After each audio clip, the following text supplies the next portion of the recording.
guys, welcome back to my YouTube channel. Thank you so much for tuning in today. In today's video, as you can tell by the title, I'm going to be talking about things I wish I knew during my master's or studying in the UK. If you're about to start your master's degree, this is for you. If you're in the middle of your master's program, it's not too late to know all these things. So I thought I'd share my experience and also just give you guys some information that you will need going for your masters in the UK. If you are new to this channel, please do not forget to like, share and subscribe. Do not forget to turn your notification button on so you can know every single time I post a video and you don't miss out on anything. To my current subscribers, thank you so much for subscribing and always being there. I was so happy when I found out that we got 5,000 subscribers and I was like, what? I'm so grateful to you guys and thank you guys for always watching. Yeah, let's just get right into it. The first thing I wish I knew before I did my master's degree in the UK is that when you get to the UK, you need to be able to make friends and relate to people so you don't miss out on any information. Basically, when I got here, I had no idea on how to get a part-time job, and I think for like a month or two I kept on looking for part-time jobs until I met someone and she told me about a part-time job and the one she's currently working at. So like, don't be a loner or don't be like a one-man person. Like, if you always like to keep to yourself, maybe in Nigeria, it's not going to benefit you when you get here because you're going to miss out on so much information if you don't talk to people that have already been here or people that even just came with you and they've gotten to know so much and stuff like that. Before coming to the UK, try and build your communication skills and just get to learn how to talk to people if you don't know how to talk to people. What I did was just so I get to meet people. When we started class, I saw a list of our classmates and I decided to reach out to, like, I saw like Nigerian names, like I recognize this name, so I reached out to them and just try and make friends and talk to them. So the next thing is to get as much experience as you can in Nigeria or from wherever country you're coming from before coming to the UK, because when you are done you will need some skills and sometimes your master's degree alone is not sufficient to grant you a job. So if you can get experience before coming to the UK, like doing something in Nigeria or doing something related to what you would like to continue in the UK, that's going to be a very good bonus because it's not going to be the same thing for someone that has no experience at all. So for me, what I did was immediately after my BSc, I went for my NYSC and I had it in mind I was going to work during my NYSC and do something related to my master's, and that really helped me. Many things I did during my job experience in Nigeria really helped me when I got to the UK for my master's degree. The next thing is to make sure you pick a course that you like, something you're going to enjoy. Not because of nursing is trendy, you don't want to come and do nursing in the UK when you did maybe accounting in Nigeria. You need to do something that you're passionate about so that you can do well and excel in that program because it's going to be very challenging, and if you're not really passionate about it, you want to give up and you will not just want to continue doing the program anymore. The next thing I wish I knew is to get your driver's license. When you're living in Nigeria, there's something called, if you used to drive in Nigeria before, there's something called international driver's license. Do you know that I paid for my international driver's license? I think there's almost like 30k.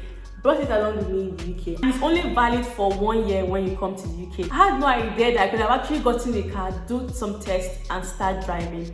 And I literally just wasted the card and I didn't use my international card. So now that 1 year has expired, I will have to start the whole process again. So if you used to drive in Nigeria, you can get your international license and you can use it when you come to the UK. Up to now, as I'm talking to you, I still do not have my driver's license, but God is able. It's very important to get your license, your provisional license, as soon as you come to the UK because you don't know when you are going to need it. You don't want to miss out on job opportunities that would require you to drive or very good opportunities that you will need to drive there. You just don't want to miss out on anything. I'm not going to lie, I've missed out on opportunities just because they'll ask me during the interview, do you drive? And I say no. It's very easy for you to get your provisional license. You can walk into the post office and get the provisional form, or you can fill online.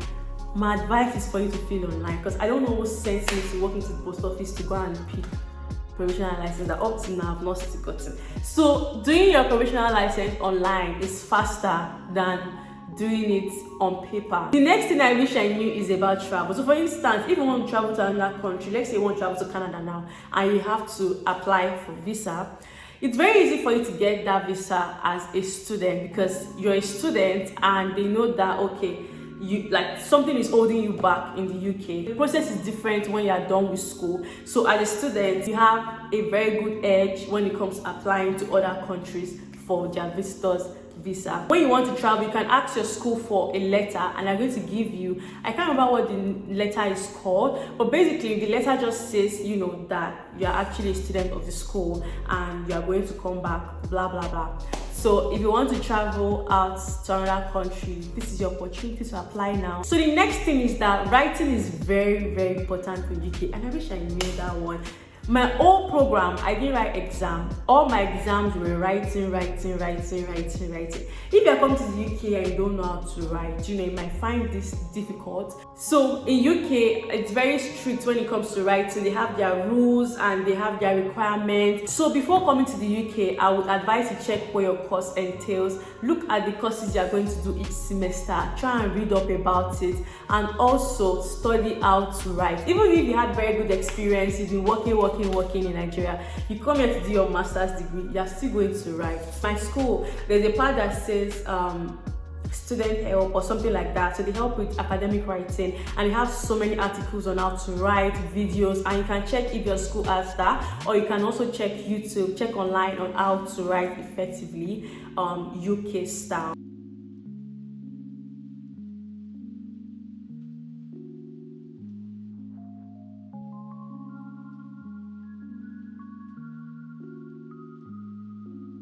So some of you know, when I got here, my first essay writing assignment, I failed and I had to redo that course. So, and it was all about writing. My lecturer told me about giving examples, adding pictures if you can, going into as much details as possible, and always ensure that you reference. And also academic reference is very, very important. So when you have an assignment, it's not just about going like to the website or different websites online to check for documents. It's very, very important to use academic references. I went online to check for other people's work.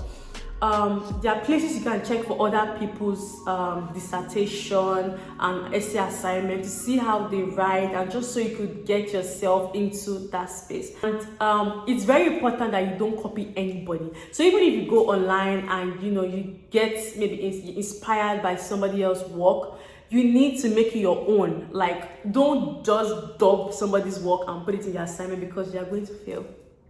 You're going to fail. Let me tell you guys one time I did my assignment and my friend wanted to see my assignment because she did not really understand how to go about it. So I gave her my assignment. So she copied the way I did mine. And it's not like she copied word for word, like maybe like the structure, the title, and that's how our work was very similar to my work. So when the result came out, although I passed, but it was not the result I was expecting. On the note side, like feedback, I saw that they said my work was very similar to somebody else's work, and it was as if I copied somebody's work. Another thing, very important thing you should do is that you should check if your school has something called Turnitin, and you can upload your work to see how this level of your plagiarism. Another thing I wish I knew. So one day I was working, doing my part-time job. This guy, an international student, he told me that have I gotten support money? And I was like, what do you mean support money? It was like the school gave out money to some people that needed support. How do you get that? So you know, when you're filling out your personal information on your portal, maybe you're applying to the school, you're filling out your personal information. There's a place that asks, are you a carer? Like, let's say you're looking after other people. It doesn't even have to be strangers, like your siblings, like maybe you're the firstborn and you're looking after some people. I would say you should tick yes, you're a carer. This guy was the firstborn and he was looking after his other siblings at home, and he got the money that they were giving out to people to support them. Another thing is that you should always check your school website for financial support and advice. So sometimes you might not know, like now during the COVID period, I got £1,000 for support. It could be towards your rent, or it could be just to give you the cash. So you need to check your school website. You have so many types of support. Maybe you lose someone or something just happened to you. You can speak to them, or you can also check the support they have available and apply for it.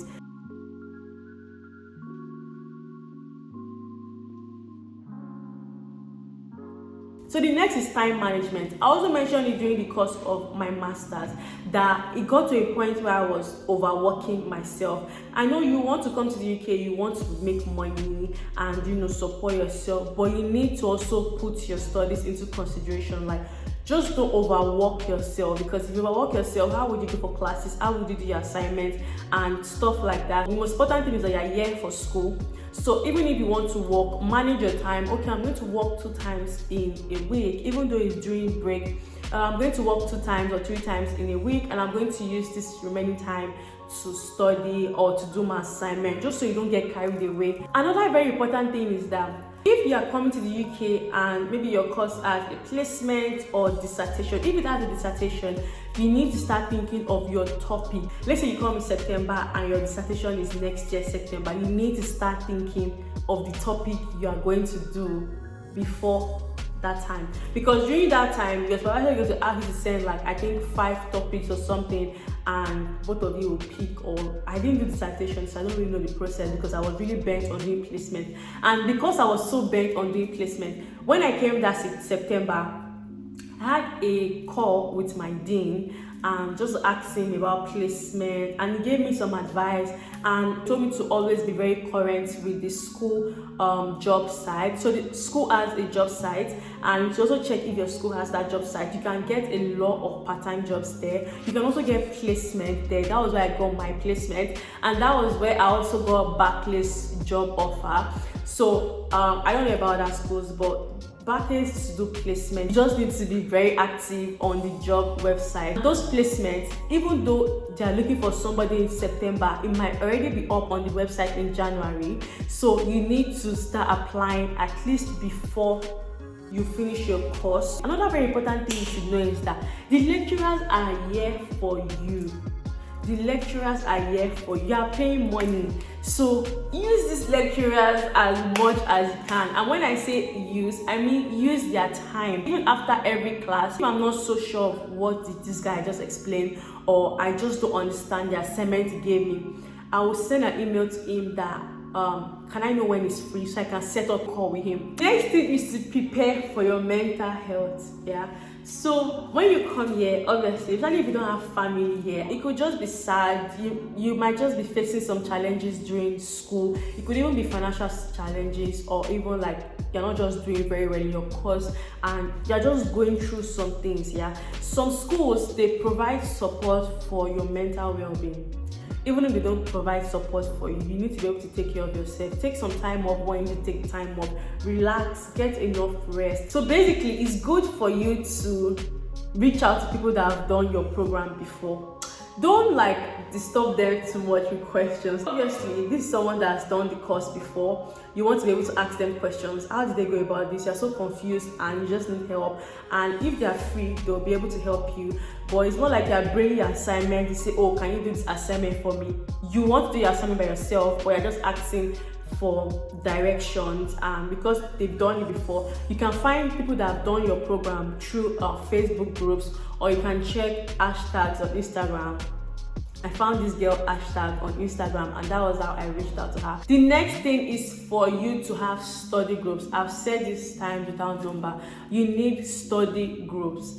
When you go for classes, I think I only went for classes 3 times because of COVID, but when you go for classes, talk to people there, try and get their phone number and just eat them up. Oh, have you done your assignment? Do you want to do it together? Do you want to discuss it together?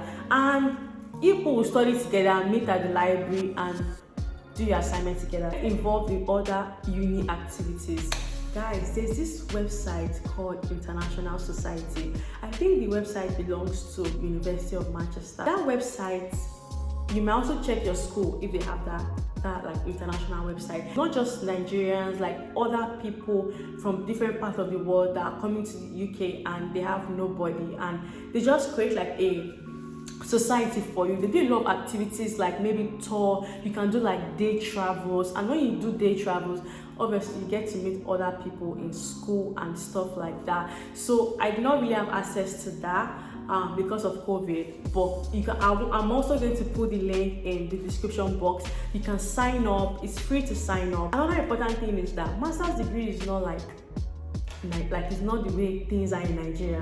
So you know, in Nigeria, if you don't do your assignment, they are calling you, this guy, you've not submitted your assignment up to now. They don't do that, so they don't have your time. Their one is just to get your assignment and mark it.